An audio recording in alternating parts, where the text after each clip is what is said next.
Feminist university professor Sally Miller Gearhart once wrote, "The proportion of men must be reduced to and maintained at approximately 10% of the human race." Feminist academic Mary Daly agreed. If life is to survive on this planet, there must be a decontamination of the earth. I think this will be accomplished by an evolutionary process that will result in a drastic reduction of the population of males. Some have deemed these views radical. I disagree. If we take a look at some of the most productive species on our planet, it seems nature is showing this to be not only correct, but essential. Take, for example, the humble ant. They are the fastest, among the strongest, and the longest living insects on Earth. They are incredibly cooperative, incredibly hardworking, and incredibly resilient. And the vast majority of the larger, more successful colonies are comprised almost entirely of females. Male drones exist only for reproductive purposes and are then rendered irrelevant. Or look to the noble lion, the so-called king of the animal kingdom. It is the female lioness who is responsible for hunting. It is she who dominates the African plains. The supposed king spends his days sunbathing and contributes little to the pride, yet zoologists have the gall to call him the leader. Such male arrogance, why should we be surprised? Evolution has already begun to show us the natural path of the genders. Sadly, for our animal sisters, they do not possess the skill or resources to render their males obsolete.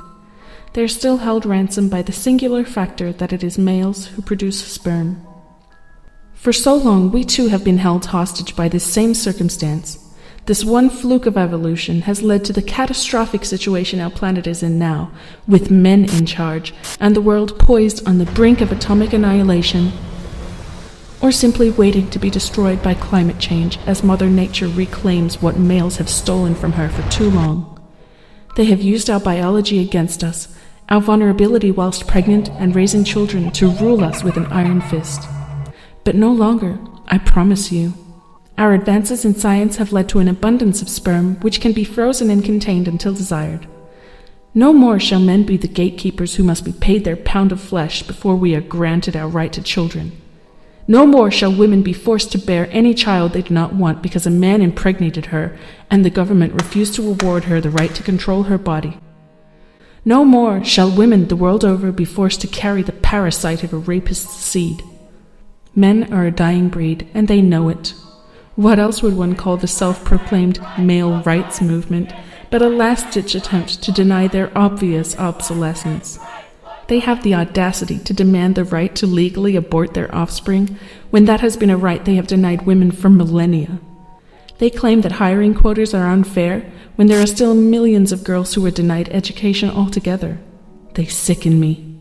But their time is nearly up, as is the time of any woman who betrays her gender and fights for her oppressors. Once again, nature has provided us with the answer. The genetic disorder known as hemophilia affects the body's ability to clot blood and can therefore turn a simple wound into a fatality. It is caused by a corruption of the X chromosome. As men have only one, this makes them much more susceptible to the disease. Women have two and can therefore be carriers of the disease without being infected themselves. Female sufferers do exist, sadly, but their cases are rare. I would deem this a worthwhile risk. Now that we have the solution to both the problem of the male blight and also how to continue reproduction in the era after, there appears to me only one question left to ask.